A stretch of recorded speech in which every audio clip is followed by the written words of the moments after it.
저신용 소상공인 융자 네. 오늘부터 시작인데 어디서 어떻게 신청하면 돼요? 네, 이 검색창에 소상공인 정책자금이라고 치시면은 아마 맨 위에 사이트가 하나 검색이 되실 거예요. 선착순이네요. 예, 그렇습니다. 10만 명을 대상으로 1,000만 원까지니까. 자영업자들을 위한 종합금융지원제도 하고 네. 지난주에 우리 건강보험 지역가입자 요 피부양자 조건 하다 말았잖아요. 네네. 요거 AS를 할 건데 예. 오늘부터 달라지는 것부터 여쭤볼게요. 네. 오늘부터 저신용 소상공인 이 10만 명을 대상으로 저금리 대출이 시작이 되죠? 저신용자분들 소상공인 10만 명 대상으로 진행이 되거든요. 저신용자가 어느 정도냐? 이제 과거에는 6등급 그런데 이게 점수제로 바뀌었잖아요. 네. 요게 두 가지 회사가 있어요. KCB하고 나이스. 그래서 744점이라고 지금 나오고 있는데 무료 신용 조회 가능한 서비스들 많이 있습니다. 네. 거기서 조회를 해보셨을 때는 KCB 기준이거든요. 요걸로 따지면은 700점 이하이신 분들이 이 대상이 됩니다. 그래서 그 안에 들어가면 이제 저신용자분들이 되고 1인당 최대 1,000만 원까지 금리는 1.5%로 대출을 해주는데 좋은 점은 일단 초기 6개월까지는 이자를 유예해 줍니다. 무이자는 아니고 요때 내야 될 이자는 올해 말까지는 이 납입을 좀 중단해서 쭉 밀어주는 거고요. 그 다음에 유예된 이자는 대출 시행 7개월에서 12개월째에 납입을 하시면 되고 총 기간은 거치 2년에 3년 상환, 그러니까 5년 동안 상환을 하시면 되는 저금리 대출이라고 보시면 됩니다. 저신용 소상공인 융자 오늘부터 시작인데 어디서 어떻게 신청하면 돼요? 네, 이 검색창에 소상공인 정책자금이라고 치시면은 아마 맨 위에 사이트가 하나 검색이 되실 거예요. 그럼 이게 언제까지 접수를 받느냐? 네. 예산 소진 시까지예요. 아까 말씀드린 대로 선착순이네요. 예, 그렇습니다. 10만 명을 대상으로 1,000만 원까지니까 그래서 이런 것들 한번 신청을 해보시면 될 것 같고. 지난주에 이미 계속 가입 제도라는 게 있다고 하셨어요. 네. 요거 뭐였죠? 직장 가입자가 회사를 그만두게 되면 이제 지역 가입자 신분으로 넘어가게 됩니다. 그런데 지역 가입자 자격이 되게 되면 건강보험료를 소득과 재산에 기반해서 내기 때문에 건강보험료를 많이 낼 수가 있어요. 그래서 그런 충격을 조금 완화해 주고자 기존에 내셨던 직장 가입자 신분으로 냈던 그 건강보험료 수준으로 36개월 동안 3년 동안 내도록 해주는 제도거든요. 이미 계속 가입하시는 게 아무래도 유리해요. 왜냐하면 했다가 취소할 수도 있거든요.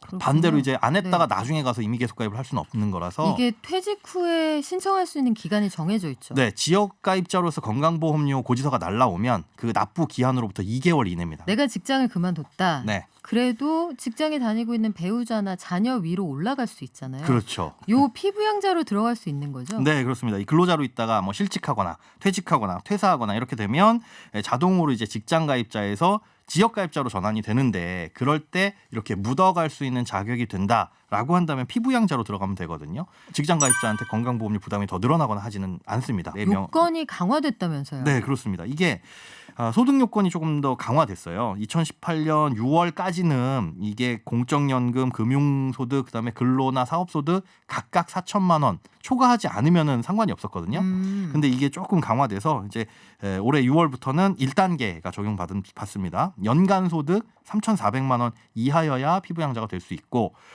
내년 7월부터 또 2단계가 시행되는데 그때는 연간 소득 2천만 원 이하여만 된다. 그러니까 소득이 많으신 분들은 지역 가입자로만 되고 이 피부양자는 불가능하다. 특히나 연금 소득 과거에는 이제 소득을 안 쳤었거든요. 네. 그런데 올해 1월부터는 이제 보험료부터 적용이 되고. 그렇군요. 그러면 연금 소득이 있는 세대도 올해 1월부터는 달라졌다. 요거 좀 기억하셔야 될 것 같은데 네, 그렇습니다. 재산 요건도 강화됐죠. 네, 지금 현재 공시가 기준 재산 과표가 5억 4천 미만이라고 한다면은 뭐 상관없고요. 5억 4천을 초과하시게 되면 소득이 연 1,000만 원을 넘어서는 안 돼요.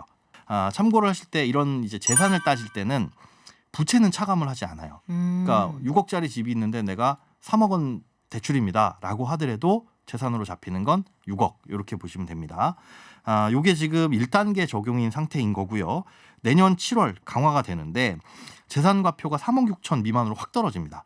그리고 3억 4천 초과 시에는 연소득 1,000만 원 미만이어야 되는데 아슬아슬하게 걸려있다라고 한다면 내년에는 이제 피부양자로 못 있을 수가 있는 거니까 자녀들에게 피부양자로 되어 있는데 만약에 집 한 채 가지고 나 월세 받는다 예. 하는 분들 가운데는 이 요건이 충족이 안 될 가능성이 커지는 그렇습니다. 거네요. 연금처럼 네. 이런 어떤 소득을 좀 일으켜가지고 노후 생활을 해야지라고 준비하셨다가 피부양자 자격 요건이 안 돼서 오히려 건강보험료를 부담하는데 그때는 소득과 이 갖고 있는 집에 대해서 전체적으로 부과를 하다 보니까 오히려 더 많은 돈이 나가는 수도 생겨요. 나이 제한도 있나요? 나이 제한 같은 경우에는 배우자나 직계 좀비 속은 상관이 없어요. 그런데 이 형제자매일 경우에 나이를 봅니다. 예, 형제자매일 경우에는 만 30세 미만이거나 혹은 65세 이상 혹은 뭐 장애인이나 국가유공자, 뭐 보훈 대상 상이자일 경우에만 가능하고 자영업자, 소상공인들을 위한 여러 가지 지원책들이 마련이 됐다고 서두에 말씀을 드렸어요. 일단 금감원에서 자영업자들을 위해서 각종 금융지원제도 종합해서 안내하는 서비스를 한다고요? 금감원에서 자영업자를 위한 종합금융지원 제도 안내 이런 것들을 하고 있습니다. 네, 그러면 자영업자를 위한 종합금융지원제도 가운데에는 어떤 내용들이 들어있나요? 크게 일단 4가지 생각하시면 됩니다. 일단 은행에 문의를 해야 될 거는 소상공인 2차 금융지원 프로그램이라고 있어요. 사업자금이 필요하면 최대 2천만 원 한도로 긴급자금을 대출을 해주는데 집합 제한 업종 걸려섰던 분들이 있으시죠. 이분들한테는 최대 1,000만 원 추가 대출, 그러니까 총 3천만 원까지 됩니다. 네. 요거는 거래하시는 은행에 문의를 하시면 되는 거고요. 그다음에 두 번째로는 서민금융진흥원에 문의를 하셔야 되는 게 있는데 여기는 이제 맞춤형 대출 상담 서비스, 서민금융진흥원 맞춤 대출이라고 치시면 내 신용도와 내 직업, 내 소득에 맞춰서 어디에서 가장 저렴하게 신용대출을 받을 수 있는지 이런 것들도 검색이 되고요. 이거 외에도 미소금융이라고 해가지고 자영업 소상공인 분들한테 창업자금이나 아니면 운영자금, 뭐 긴급 생계자금 이런 것들 다양한 제도들이 있어요. 세 번째는 소상공인 시장진흥공단, 여기서 해주는 이 경영안전자금 대출 이런 것들도 있습니다. 또 마지막으로 네 번째로는 지역신용보증재단이라고 있어요. 여기에서도 각 지역에 소재한 신용보증재단에서 뭐 창업자금이나 운영자금, 긴급 생계자금 이런 보증도 지원을 하는데 여기에는 이제 1588-7365에 전화를 하셔가지고 문의를 해보시면 될 것 같습니다.